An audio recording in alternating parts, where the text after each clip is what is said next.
Mereka mengejek, mereka mencela, ini anak nakal, masa depan gak ada.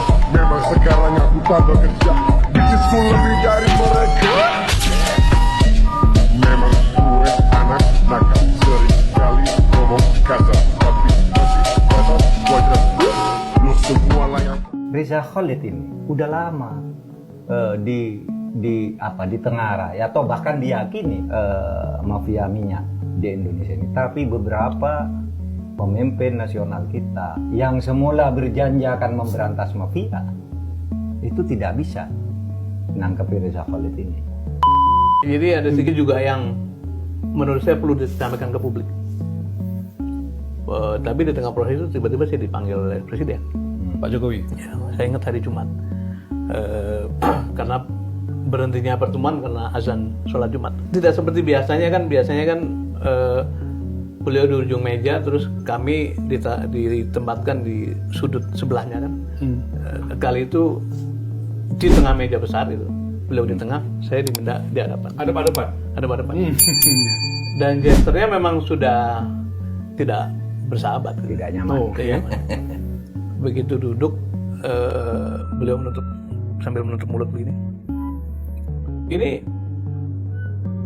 terang-terangan aja siapa di balik ini semua gitu. Kata Pak Jokowi. Wah. Saya kaget kan. Saya kaget dan saya tidak segera merespon. Saya tarik nafas sebentar untuk menata kata-kata. Pak Presiden, tidak ada yang memerintahkan ini. Ini adalah murni tanggung jawab saya sebagai profesional yang ditugasi membersihkan sektor ini. Dan seluruh langkah-langkah ke MKD, ke KPK itu sudah konsultasi dengan Pak Presiden dan Wakil Presiden. Saya berharap penjelasan itu menurunkan tensi. Tapi ternyata pertanyaannya diulang dengan lebih keras. Enggak, terus terang saja. Siapa yang menyuruh ini? Jadi di kepala beliau barangkali ada seolah-olah saya didorong oleh kekuatan siapa. Nah, saya menjawab dengan bahasa Jawa sengaja supaya menarik emosi dan perhatian beliau. Boten Pak Presiden. Ini betul-betul tindakan saya sebagai penanggung jawab sektor, ya memang harus menata sektor ini gitu.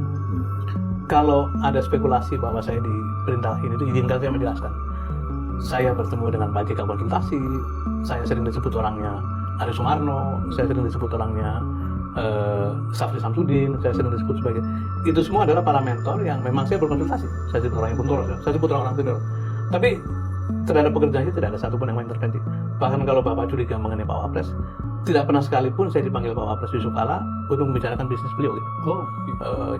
Nah, penjelasan itu membuat agak menurun. Tapi saya mau cerita ini, rupanya proses itu membuat beliau marah sekali gitu. Entah dari siapa. Akhirnya saya menyebut Pak Presiden, tapi saya mohon maaf, saya tidak happy dengan pernyataan Pak Luhut. Kenapa gitu? Di Jakarta Post ditulis, I know the plot behind Minister of Energy gitu. Itu saya ingat sepulang dari wawancara. Waktu itu Pak Luhut ada di ruang itu enggak? Nggak ada. Dan yang Teman-teman, malam ini kita bongkar satu pertanyaan besar. Kenapa nama Reza Khalid selalu muncul dalam obrolan mafia migas, namun bertahun-tahun selama 20 tahun lebih sulit tersentuh? Ada pengakuan, ada kesaksian, dan ada jalur hukum yang sebenarnya terbuka, termasuk ekstradisi. Bukan untuk menghakimi personal, melainkan menguliti argumen dan pola. Kita jaga kepala dingin, hindari hoaks, dan fokus pada data, prosedur, serta logika tata kelola negara. Siap? Kita mulai. Teman-teman, mari kita buka mata lebih lebar. Banyak dugaan yang berkembang bahwa kerusuhan akhir-akhir ini bukanlah murni suara rakyat, melainkan ada dalang besar di balik layar.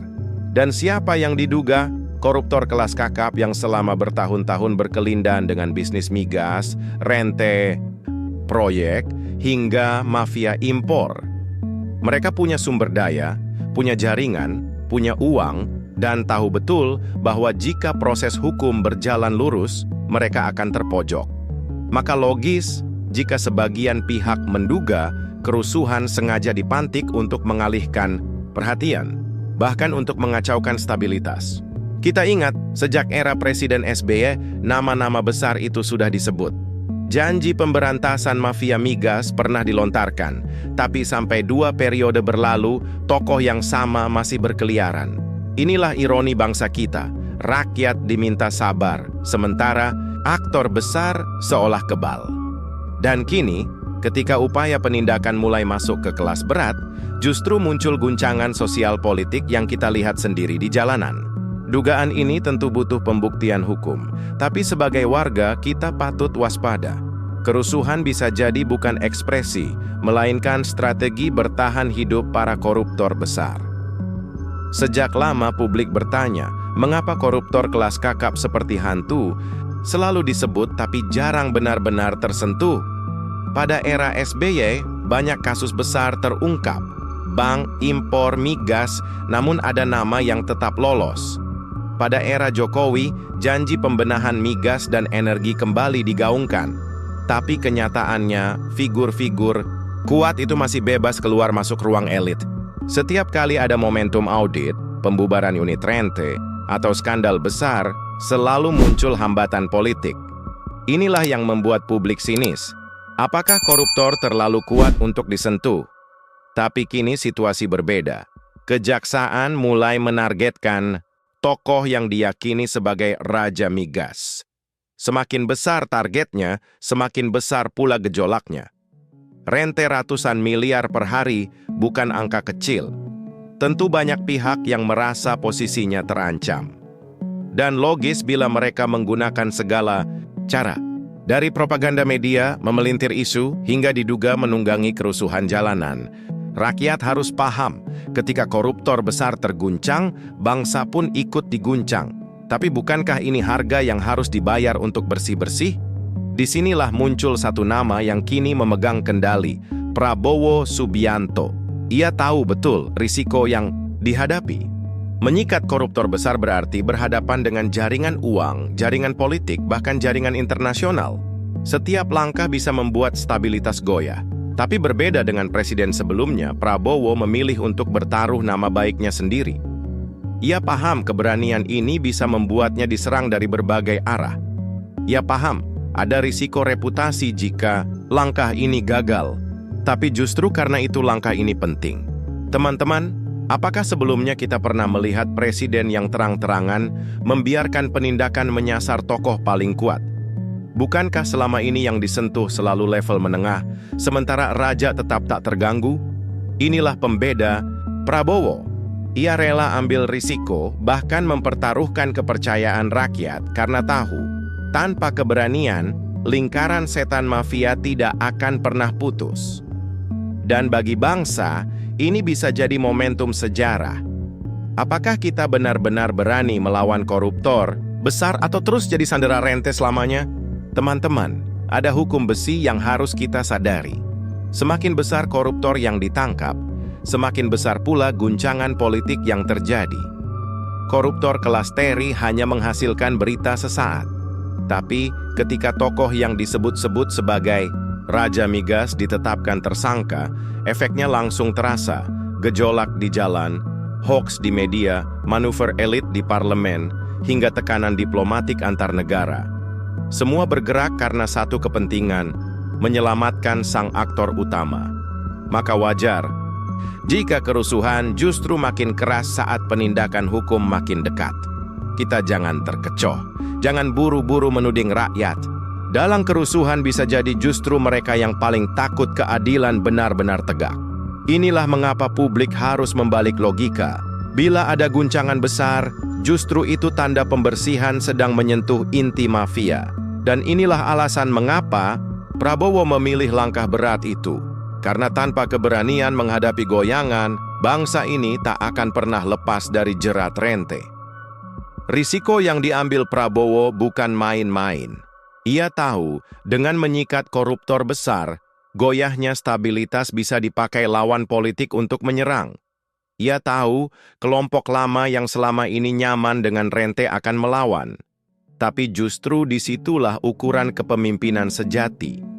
Bukan sekadar menjaga situasi aman di permukaan, melainkan menghadapi badai untuk membongkar akar masalah. Teman-teman, ini adalah ujian. Apakah negeri ini punya pemimpin yang berani menghadapi musuh besar di dalam rumah sendiri, atau sekadar pemadam kebakaran yang membiarkan api terus menyala agar nyaman bagi sebagian pihak? Prabowo memilih jalan berisiko, dan kini bola ada di tangan publik.